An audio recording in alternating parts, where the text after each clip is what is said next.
In this video, we're going to look at two sets of ratios, liquidity and efficiency. So what is financial statement all about? So really what we want to do is make some comparative analysis.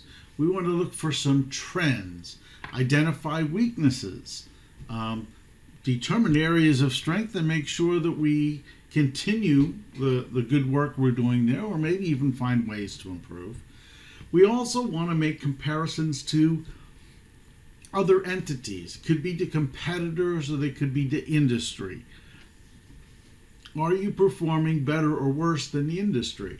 If we find that maybe we have a downward sloping trend, we're getting a little bit worse, what we'd like to know is, well, what are our competitors doing? How is the industry performing? If we're all moving in the same direction, maybe it's not as severe as what it might appear when you only look at company trend lines. So in this case, we're going to look at liquidity and efficiency. The idea of liquidity is it's how quickly we can turn things into cash without a significant loss of value. So current assets are the most liquid, and some fixed assets actually are intangible. So you can't turn them into cash because they don't have a physical presence. So the more liquid a firm's assets, the less likely they'll experience problems meeting short-term obligations. The challenge with this, though, is the more liquid the firm's assets, even though they can pay their bills relatively easily, they also have very low rates of return. So the company has to have a trade-off between the safety of having liquidity and the lack of returns that fixed assets or other types of investment might provide us. So there are three primary ratios to talk about. But before we get there, let's talk about the formula here at the top. Net working capital is current assets minus current liabilities. And just to get started, current assets are all the things that we own that we expect to turn into cash within the next 365 days. So it is an indicator, in quotes, of cash. Current liabilities then are all the bills that we owe on the books in the next 365 days. So again, in quotes, these are bills.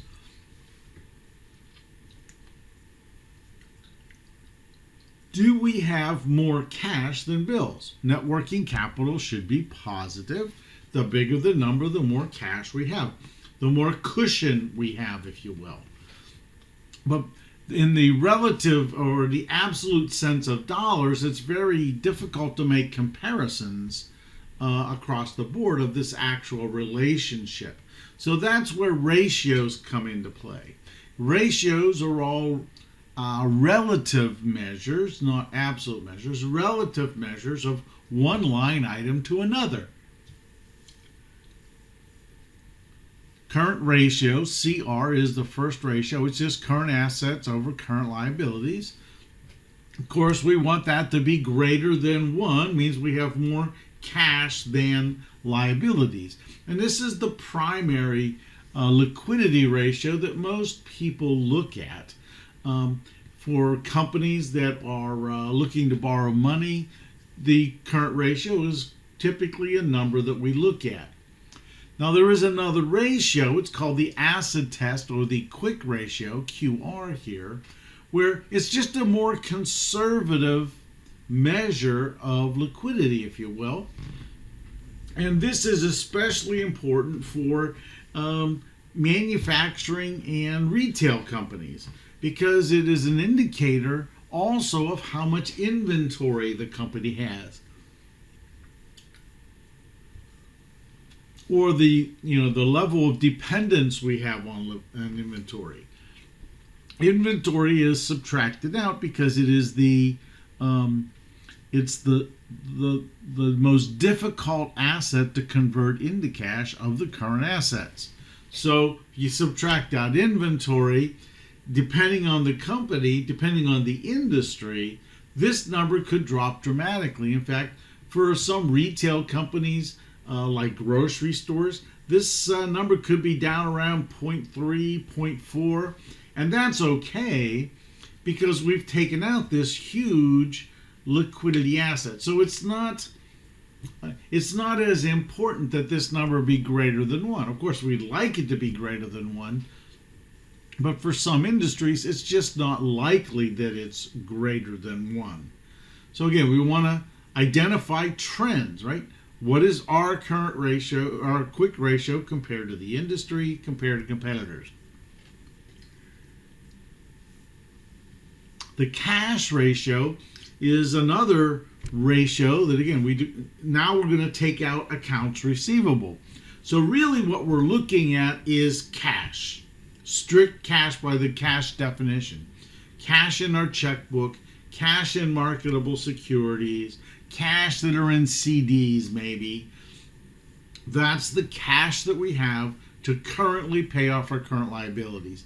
Very few companies would have enough cash in their checking account to pay off all of their current liabilities immediately. So this number, again, will be very low. It's there for comparative purposes. We just like to know the immediate cash on hand. How does that stack up against the liabilities of the company, the current liabilities? So graphically, and again, this obviously we have the tables, the numbers are here, they're obviously important, but I like to think about the pictures, right? So if you look here, cores, in this case, this is Molson Coors. So this is Coors' current ratio, and there's the industry's current ratio. And if you look at this, here's Coors, here's the industry. The industry is much more liquid than Coors. In fact, if you look across the board, there's only 1 year that Coors is greater than 1. This could be very important, right? It could be an indicator that Coors has some liquidity issues, that they're not collecting their money quick enough, that they have too much in the way of short-term obligations, but something is going on that we really need to look at. When we go to the next ratio, which is the current ratio, the quick ratio, again, you see we're much more in line. In fact, although we're a little bit lower than the industry, we're much closer to them than we were with the current ratio. An important thing to kind of look at here, though, is the distance or the differences. So let's look at the difference. Let's take this last year. Look at the difference between the current ratio for Coors, 0.644, and the quick ratio, 0.47. So that's what? That's roughly 1.7 difference, or 0.17 difference between the two. Now look at the difference between the current and quick ratios for the industry, 1.4 to 0.7. This big range here means that the industry has much more inventory than what Coors does. Is that good or bad? Well, most of the time, having lower amounts of inventory is good. This could be the reason why liquidity is so low for Coors, is because they don't have the current asset of inventory like the industry does. So again, first indicator says Coors is much less liquid, but we also now know that they have much less in the way of inventory, so it sort of makes sense. When you look at the connection of the quick ratios between the two, they're much closer together. So a second look might say Coors actually is probably in a better position because they are manufacturing their product with less inventory on hand. Now the cash ratio, again, is just a picture of how much money is typically in the check bank or checking account, and you can see that it's declined over the last couple of years, so that might be of some concern. managers might want to take a look at how they're managing this basic cash level. So again, liquidity is a picture of ability to make payments. In general, we would say that maybe at the very least, cores in the industry are very close with respect to their liquidity. We would have a little bit of a concern of the decline in cash over the last couple of years in our checking account, though. So that is liquidity for cores. Let's look then go to efficiency. What is efficiency all about?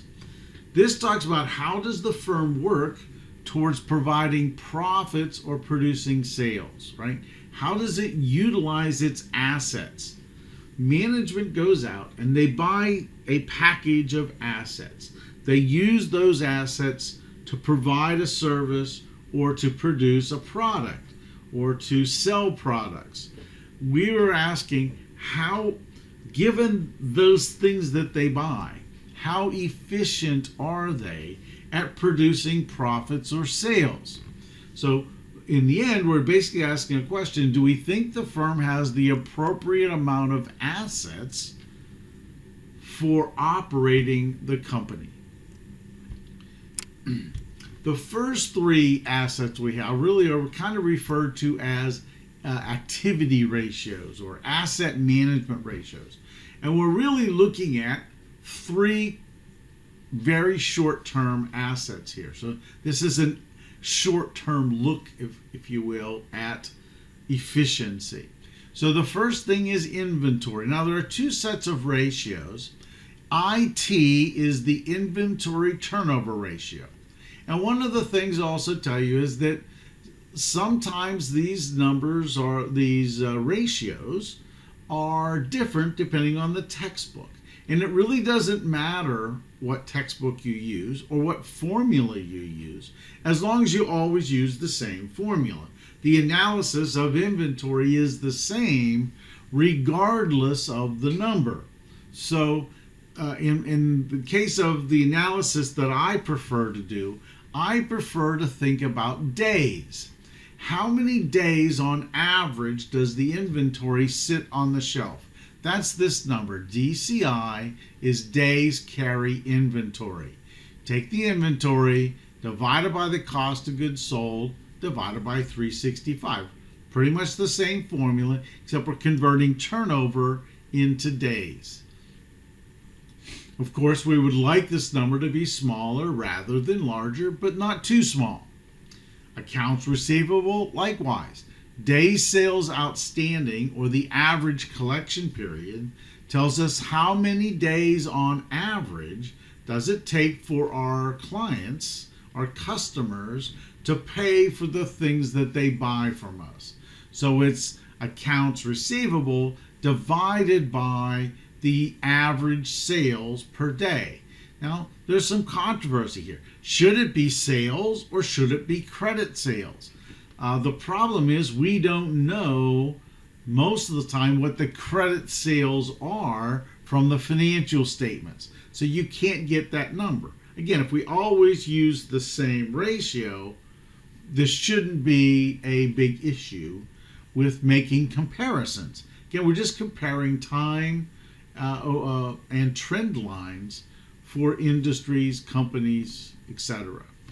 So again, we would like days sales outstanding to be a little bit lower. Of course, we have to offer accounts receivable. We have to offer credit so that we can increase sales to more people. So again, we would like this number to be smaller rather than larger, maybe not too small. And finally, days payables outstanding.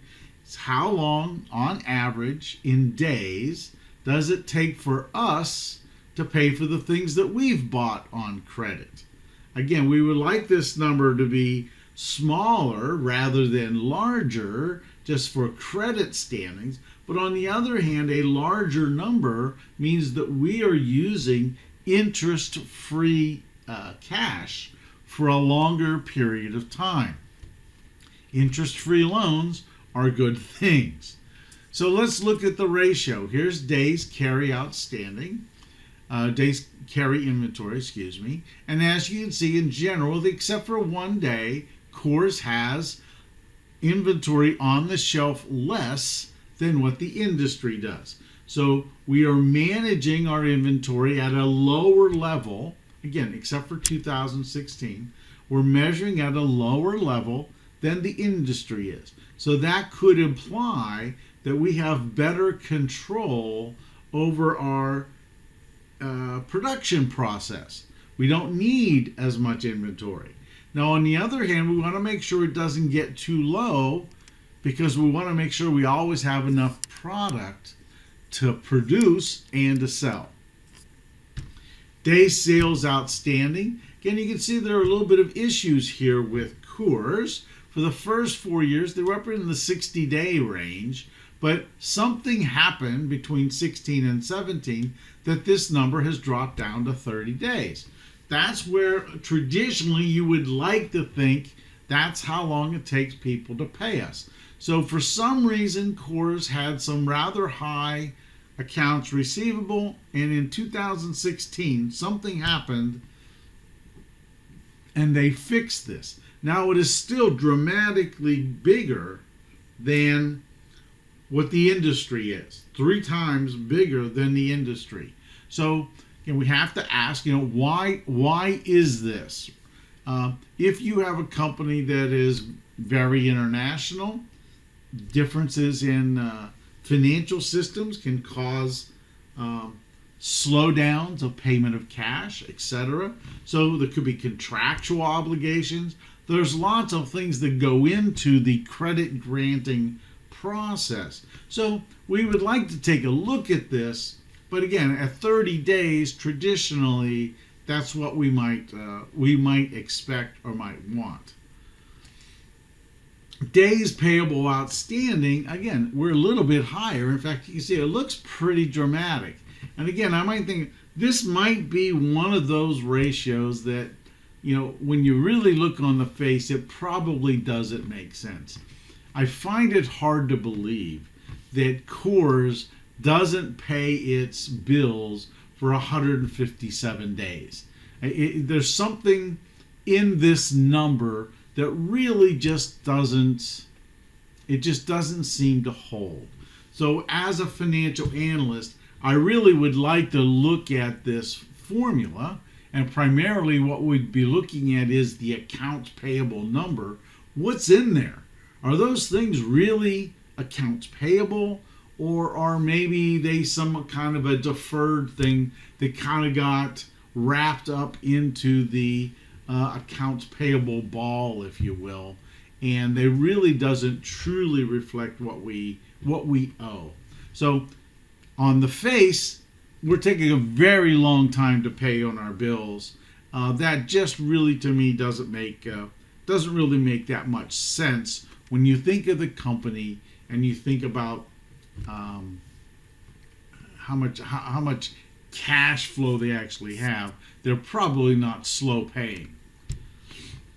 Switching from short term to long term, we can look at the fixed assets of the company. FAT is fixed assets, and TAT is total assets.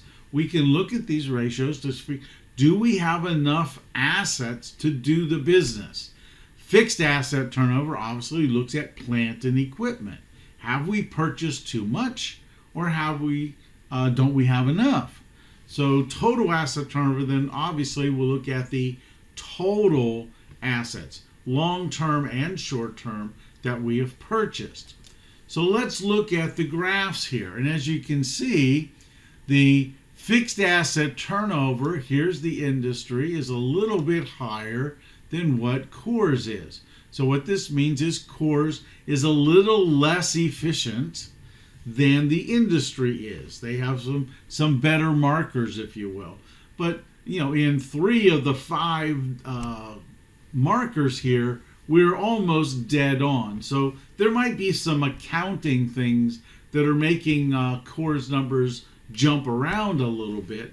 But in general, if you just look at the picture, in general, Coors is just about as efficient as what the industry is with respect to fixed assets. We might not want to do too much in analyzing what's going on here. But when you go to total asset turnover, you see that the industry is far more efficient than Coors is. So again, this is something we might want to take a look at, right? Why is this? Essentially, if fixed assets aren't the problem, it's got to be our current assets. So for some reason, we've got too much current assets. We know it's not inventory, so the only thing left is it has to be accounts receivable is what's driving this number. So again, we can boil down into some data we've already looked at and say, well, why is this number so low? This number's low because we have way too much current assets. So we need to look at that, analyze our credit granting so that we can better manage the short term, the efficiency at which the company is running.